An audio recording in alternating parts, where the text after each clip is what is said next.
Welcome, everybody. We look forward to you joining us for the next edition of Mind in America, where my new co-host, Greg Huffman, and I will be speaking about ISR, the 50th anniversary, and our guest, Mark Pelizza. So, welcome, everybody, to Mind in America. We have some changes. Welcome, Greg Huffman. Thank you, Janet. So I've been trying to get somebody to co-host with me, and you finally said yes. So I'm really happy to have a co-host. This is going to be new and different for me, but I think it's going to be great. And I'm so thankful that you agreed to do this. So welcome first. Thank you. It's my honor. I'm really excited to be joining on Mind in America. So the other thing that we're going to start at Mind in America is we're going to start with mining, a mining minute.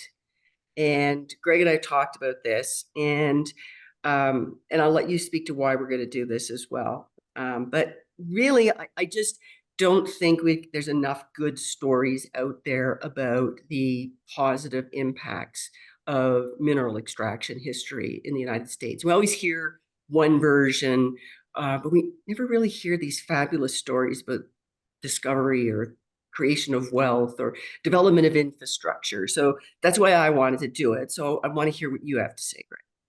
Yeah, absolutely. And when you talked about, the whole concept of the Mind America podcast and the thought of a mining minute to really highlight, maybe an aspect of mining as it relates to a specific discovery or specific instance where there's some real great, value creation for all stakeholders involved. And I thought it was a really good idea and something that we could really highlight, maybe some new educational learnings that we could, all should be aware of. And then maybe we can apply those to some modern instances as well, and sort of, recognize just what mining in the U.S. does bring to the overall community at the local level, the state level, and at the federal level. So it's something we're really excited to kick off, and we'll do the first one today. People who know me, know that I used to write a daily newsletter that was also called the Mining Minute. So there's a little bit of continuity there as well. Really? So, no.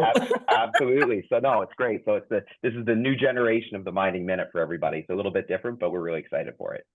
I didn't know that. You never told me when we talked about this. You tricked me. Absolutely. It's called the High Grade Mining Minute that I wrote for about 8 years. So this is the evolution. So perfect. Okay, so we talked about today what we wanted to talk about, and it was the development of in situ recovery technology, which I think is completely undermarketed.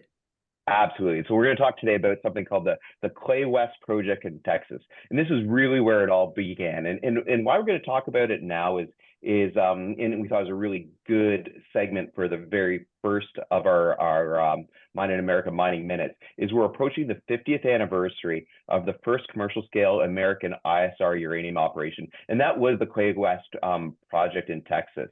And it's located near George, West Texas, which is located about 50 miles north of Corpus Christi. It was operated by a company called Atlantic Richfield in partnership with both U.S. Steel as well as Dalco. They developed it in the early 70s. It was based on a proprietary alkaline leach solution at the time, something they came up with. And this was something that was really novel. There had been a couple sort of smaller scale test in situ recovery operations where they covered some uranium, but nothing at commercial scale. This was done sort of as a side project or maybe as part of a cleanup, elsewhere, both in the U.S. as well as in other jurisdictions. But really, Clay West was the first project that was designed strictly to be an in situ recovery commercial scale project with meaningful amounts of uranium recovery, and it worked very, very well. It was developed by, the overall technology was developed by several major oil and gas companies, all of which contributed their expertise in many different aspects, particularly from well drilling and completion right through to subsurface fluid flow. And these included Atlantic Richfield, which you mentioned earlier, as well as Exxon, Mobil, and they worked alongside some traditional mining companies such as Union Carbide, Westinghouse, and even U.S. Steel. what was done at Clay West was very successful, so much so that other commercial scale projects in Texas soon followed. These were operated by Wyoming Minerals, which was a subsidiary of Westinghouse, as well as Mobile. When in the early 80s, we had a sharp decline in the uranium price, but that really led to some important technological developments in the ISR process, which really allowed for laying the foundations for today's low-cost ISR operations that are operating throughout the world, particularly in Kazakhstan, Australia, and also other states within the U.S. in addition to Texas. And really, it's important to note that we're seeing a number of operations within the U.S. The historical ISR projects that are currently in restart. We've seen a couple by Encore Energy in Texas already up and running. We're seeing a wave of restarts in Wyoming right now, with a number of projects currently in ramp up mode. So really, it's a very viable technology, and we're seeing a resurgence of it. But I think it's also important to note that it's widely practiced throughout the world. In the fact, if we look, in 2022, ISR accounted for about 72 million pounds of uranium production. That's over 55% of global production. So really, this has become the dominant technology from a uranium production perspective globally. We love it because it's very environmentally friendly. It's very low disturbance. You're looking at, just like they did back at Clay West in the day, using an alkaline solution for the majority of the U.S. operations, which is very environmentally benign and allows for very easy restoration of the environmental setup there once the operation is complete. So anyway, that's a little bit of Clay West. Obviously, stay tuned. There'll probably be some more that we'll have to say about Clay West and the 50th anniversary coming up here over the coming weeks and months. But anyway, that's a little bit on the background there. Awesome. I want to also give a shout out to UR Energy in Wyoming. They are in production for advanced to production on their project as well. So a couple of ISR producers in the U.S. And sort of fits that our guest today is from the ISR industry. So we welcome Mark Pelizza to join us, and he'll get a chance to introduce himself. We talked to him before, but Mark, if you want to hop on and join us. There you are. Hello, Mark. Hello, Janet and Greg. So we've talked about this before. We met about 12 years ago, the first time, in a barbecue joint in Texas. Yes. Maybe more. Maybe more. Not dating myself at all. We were there with my husband, Bill, who you've known for a long time. And we've traveled through the ISR community through a few states now. So welcome. So, and I'm going to share this with Greg, and this is all new to me because I'm used to just taking over. But tell us a little about yourself. My name's Mark Pelizza, and Janet mentioned that we are about to celebrate our 50th anniversary in the ISR business. I can say that I've been around for almost all of it. I began in this business in the late 70s. I wasn't with U.S. Steel. I'm familiar with U.S. Steel, and some of my favorite colleagues are from U.S. Steel. I was with Union Carbide. We followed on the heels of U.S. Steel with the Palangana operation and developed that while U.S. Steel was developing Clay West. Clay West beat us to the punch, but we weren't far behind. I've been in the ISR business my entire career. I've been in the uranium business my entire career, and I've done nothing other than ISR uranium production for over 45 years now. I started out with Union Carbide, worked with Union Carbide for some time, went, as Greg said, in the downturn of the market, I transitioned over to Uranium Resources and was with Uranium Resources for 35 years. We and our sister company in Texas and a company or so in Wyoming developed what is now the commercial model for ISR, low-cost commercial model. Stayed with Uranium Resources for 35 years. After my retirement from Uranium Resources, I joined the board of Encore Uranium, and we continued the story. And now Encore Uranium has 2 commercial operations in South Texas and is developing ISR in other parts of the United States. So it's what I do, it's what I've done. My primary focus early on was in planning, environmental planning, permitting, regulatory compliance. I won't say single-handedly, but certainly led the team where we licensed the Crownpoint Uranium Project, which is the only commercial scale ISR in New Mexico that has been licensed. Because of markets, it has not been commissioned. And was in the environmental permitting my entire career. Now with Encore, I'm at a director level, and we're just guiding Encore through the various things that need to be done to bring commercial operations up. As I said, we've been successful over the past 2 years in beginning the essentially first 2 new ISR operations in the United States. Actually, I'm a geologic engineer. I'm a Colorado School of Mines geologic engineer. So some people say that if anyone jokes about geologists versus engineers, a geologic engineer is somebody that's got to fight with themselves. So, but I'm a little bit of both, and Colorado School of Mines grad, and also Fort Lewis grad, Durango, Colorado, where I know Janet is taping out of right now. Bill Sheriff with Encore and I are both Fort Lewis grads, and we share that common bond. And I wanted to ask you just a little bit, because I wasn't as familiar about Fort Lewis until I started doing a little bit of reading, about your background ahead of the interview. So maybe talk to us a little bit about sort of the relevance of Fort Lewis College from a geological perspective, and sort of what you really took away from your time there. Well, I for full disclosure, in 1970, I moved from Connecticut to Durango to ski. And then once I got there, I looked around and I said, wow, this is a place to study geology. It's unbelievable in terms of its geologic setting. The first thing one is struck with is the beauty of the area around Durango. It's right on the southern tip of the San Juan Mountains. It's a very short drive to be in the heart of the San Juan Mountains. It's a very complicated geologic setting in that it offers almost everything geologically. If one's a stratigrapher, there's stratigraphy that is all over the place. There's probably some of the most interesting volcanic studies in the country.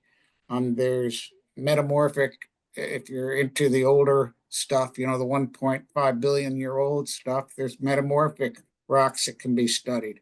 Geomorphology is fascinating because the Animas Valley is home to what was the largest continental glacier in the United States. So it's got a little bit of everything for everyone. And it's very hard, at least it was very hard for me to spend that first day in Durango, Colorado, and not decide very quickly that you were going to become a geologist. That's excellent. I love people's background. That's the story. On how they got into the geology. And then, after Fort Lewis College, you went on to CSM and pivoted over to geological engineering. Maybe talk a little bit about, as you used the geological engineering in the early parts of your career in Texas, and how that sort of transitioned from the geological engineering and dovetailed into the permitting side of things. Well, School of Mines is very much a applied engineering school. And when I went, and Fort Lewis is very much a liberal arts school. When I guess maybe it was my first 5 minutes or so at Colorado School of Mines that it was explained to me at first you're an engineer and then you're whatever you want to be. So we had to, if as a grad student, if we didn't have an engineering background, we had to get one, and it was at Mines. With an engineering background, you think about applications to your geology background. And for me, it turned out it was going to be something that was on initially my interest was geomorphology. Geomorphology is a really good study if you're planning on being a college professor. There's just not and maybe supporting archaeologists, but other than that, there's not a lot of commercial application. So with an engineering background, most of the geology students leaving School of Mines did one of three things. And this is 1977, 1978. You were going into the oil business, you were going into the coal business, or you're going into the uranium business. Those were the three big industries that were recruiting geology students out of School of Mines in 1977, 1978. Uranium was interesting. I had the opportunity to visit underground operations in February in Wyoming. And I had the opportunity of visiting ISR operations in South Texas on the surface in February. And it was an easy choice. I was in South Texas, and that was Union Carbide. And again, I've been with ISR ever since. It's a fantastic technology. Most, if not all, of the operations that I dealt with in the 1970s and 1980s are now fully reclaimed. And I know where they are because I was there with boots on the ground when they were operating, but now they're just returned to their to South Texas brushland. You don't know where they are. And it's a technology that can produce a valuable mineral. It's highly regulated, so groundwater and then surface is reclaimed. It all happens relatively quickly over the 5s and 10s of years. And once it's finished, the sites become invisible and it's returned to the landowners. Unlike other types of operations where there's tailings and such involved, reclaimed ISR deposits are so benign that regulators allow the property be returned to the original landowner for unrestricted use. So it's truly a way of benefiting and getting the valuable minerals, and after you're finished, leaving the valuable land to be used for what it's been used for historically. So Mark, I have a question that I think I know where you're going to go with this, but I think it's a valid question.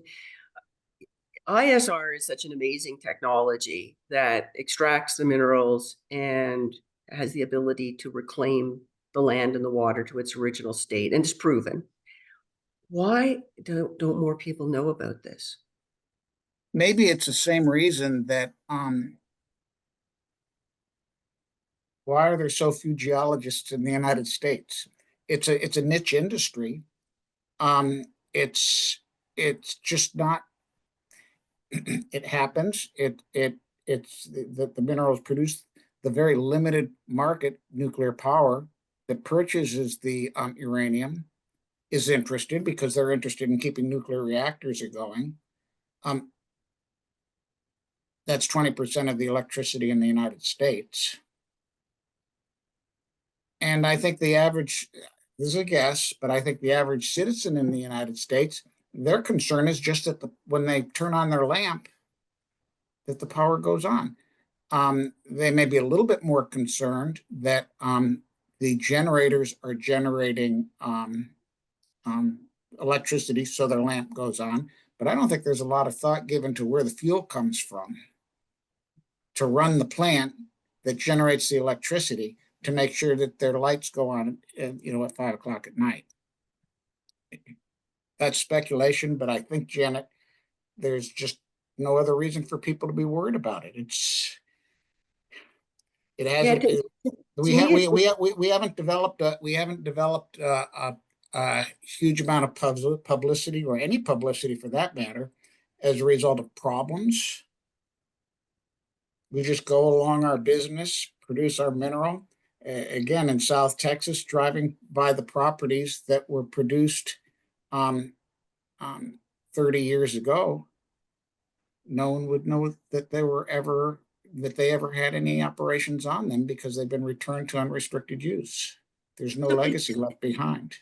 is part of it that, like in '86, the US was energy independent for nuclear.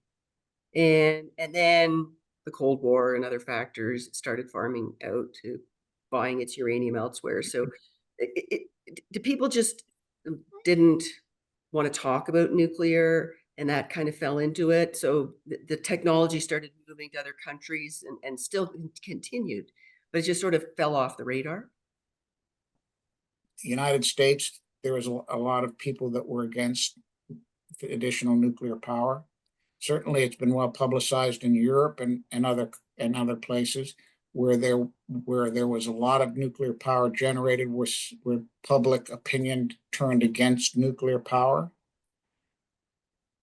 But now that we've gone many years with safe operating nuclear power plants, and the realization that this is really the only large concentrated way that we've got, the world has, to generate carbon-free electricity, and the concerns over carbon and climate change, people have begun to accept nuclear power again as maybe the only solution.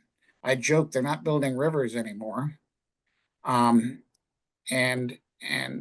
with renewables, wind and solar,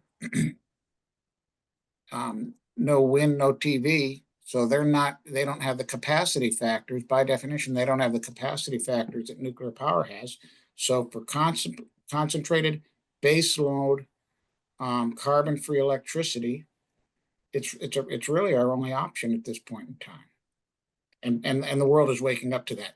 The United States is certainly now embracing, the public opinion in the United States is certainly embracing new nuclear power. But even countries that were fairly strongly against new nuclear power are now have come around, and old reactors are being turned back on. New reactors are being built. And then other countries that are competing with the United States for economic dominance, like China, are building new reactors as fast as they can, because they realize that in any successful society economically, your success economically is based on your ability to generate low-cost energy. Just a fundamental truth. So I don't know if I answered your question, Janet. I think I might have beat around the bush, but those are my thoughts. It's by far and away the best option for always on 24/7 reliable baseload power. Nuclear is the way to go. And for me, what gets me really excited is that how do we so then how do we get the fuel? ISR is the best possible technology to produce the uranium to fuel the best possible generation technology. So for me, that's what really gets me excited about the overall complex. And Mark, I'd be really interested just to hear, obviously we've got the best power generation in nuclear. We've got the best technology in ISR for recovering the uranium. What about maybe talk a little bit about sort of the evolution of permitting? Obviously, you've been very involved on that aspect in Texas from the very early days, and probably working very closely with the regulators and bringing them up the curve. Maybe talk a little bit about Texas has always been an agreement state with the NRC from early days. Maybe talk about sort of the progression that you've seen through the permitting. Sure. and the steps that need to be go through for companies to get ISR operations online. Well, I think the testimony in terms of in general, and then I'll go through some of the details, but the testimony about the success of the permitting, and it's a very thorough, comprehensive permitting structure in the United States. There is no stone, say, left unturned. But Clay West, which I'll put in the category as modern, regulated ISR, and moving on, they've all been permitting under the modern regime. Prior to 1968, and that's not all that long ago, there was no Environmental Protection Agency. There was no National Environmental Policy Act in the United States. So companies had no no regulatory guidance, what was right or what was wrong. It was only what was cheapest, because that was the only driver. Since 1968 and moving on, EPA was formed. There's a number of federal pieces of legislation that were enacted, environmental legislation, that we live under today. The Atomic Energy Act was modified to create what is now the NRC, or the current manifestation, I guess you could say, of NRC.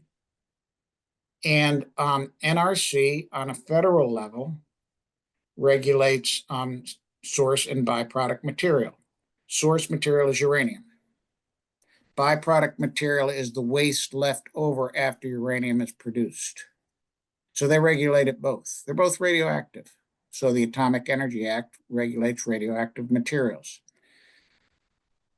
Depending on the state that you're operating in, a state can either elect to form their own program that is as stringent or more so than the Nuclear Regulatory Commission, or they can let the Nuclear Regulatory Commission regulate directly. Practically, my experience, practically speaking, they're not a lot different, other than the distance of the car ride or airplane ride to work with the regulator, whether it be in the state that you're operating in or Washington, D.C. That alone makes it more efficient to work with the state regulator. Texas, we're an agreement state.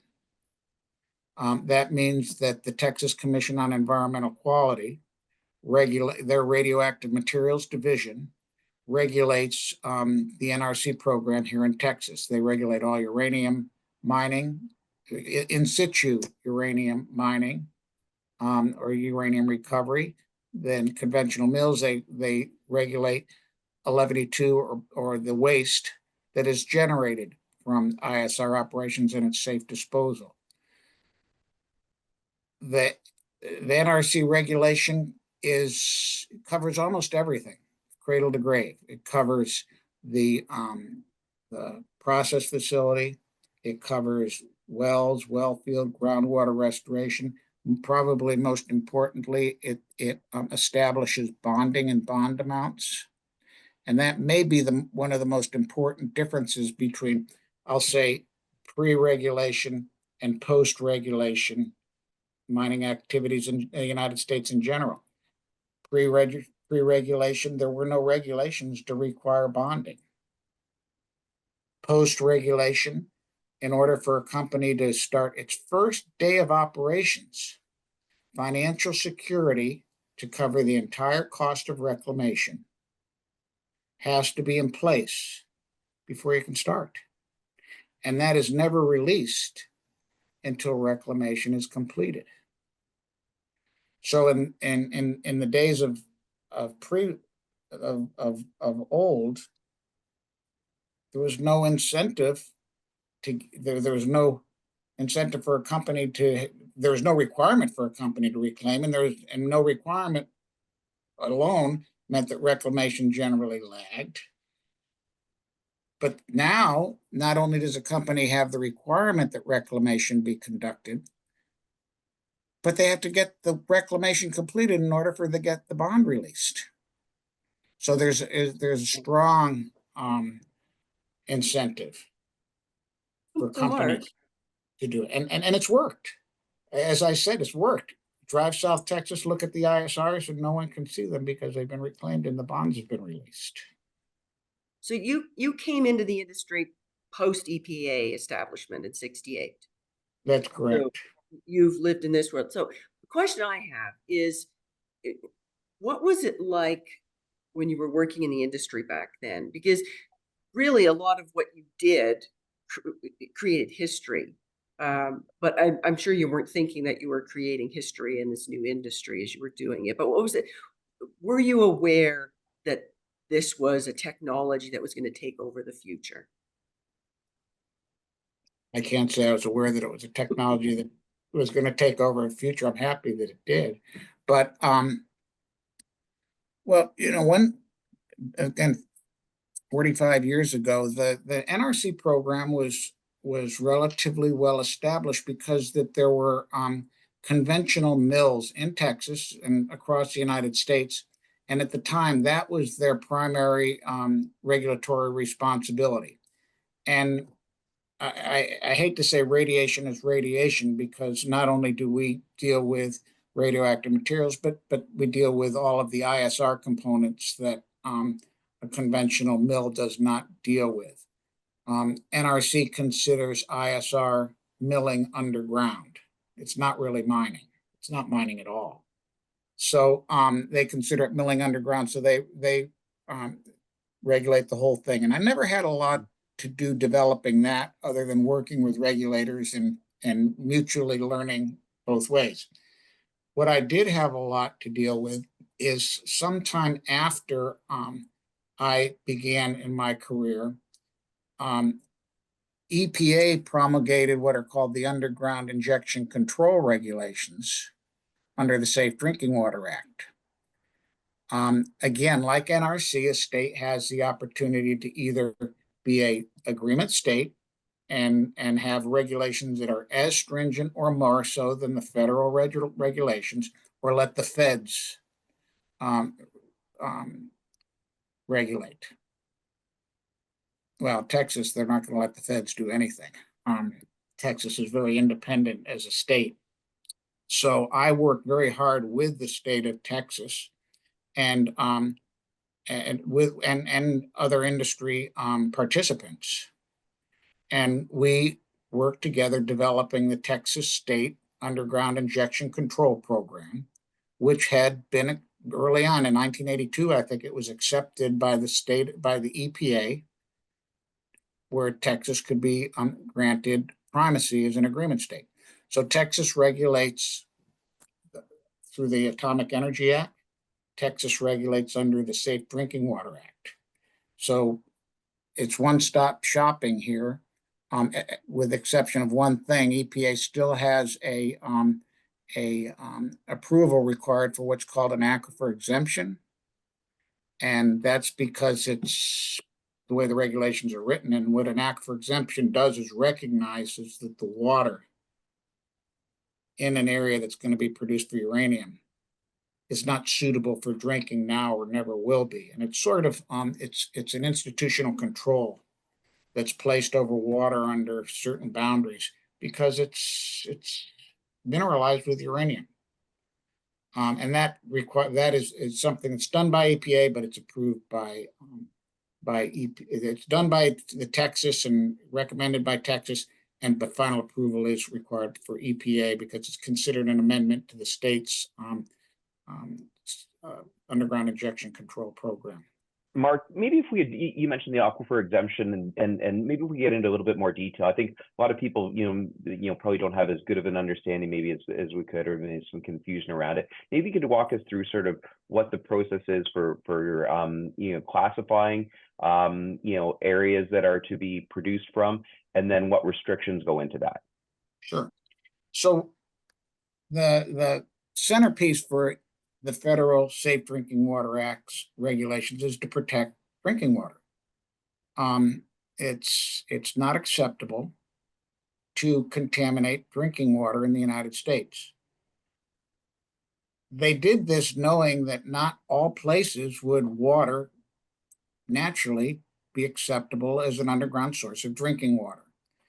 In the case of where uranium is found, the aquifer is mineralized. And the rock is mineralized, the uranium is there naturally. God put it there. And groundwater generally reflects the composition of the rock. So if you had rock, for example, that was in a salt formation, that water would be salty. Well, here you've got uranium that's in a formation that's rich in uranium. So it's natural that the water would be mineralized with uranium before mining, and our data shows that. So because it is maybe less than regulatory thresholds for total dissolved solids, and if it was total dissolved solids alone, would dictate whether water was an underground source of drinking water or not.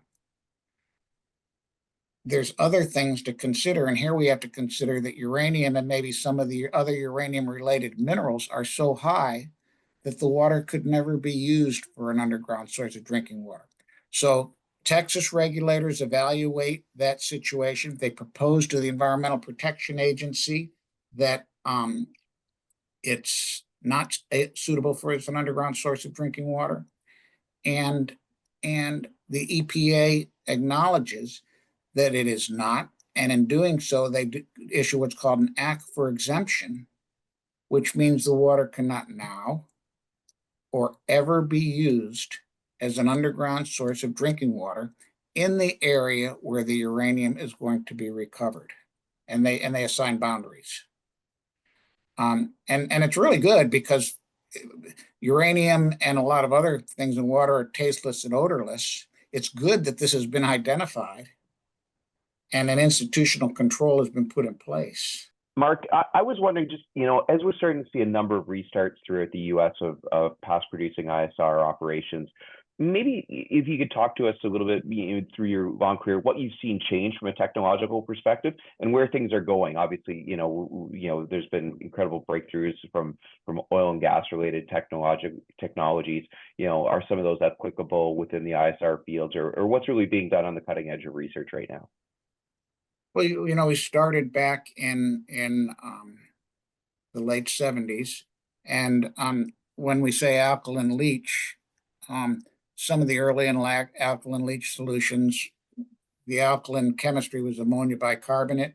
That was set aside in the late 70s for more benign chemistries, sodium bicarbonate, club soda. That has even now been set aside where many modern operations just bubble oxygen into the formation and use the natural carbonate that's in the formation to oxidize the uranium. Us technical people say, take the valence from +4 to +6. +4 is insoluble, +6 is soluble. And it's very, very benign with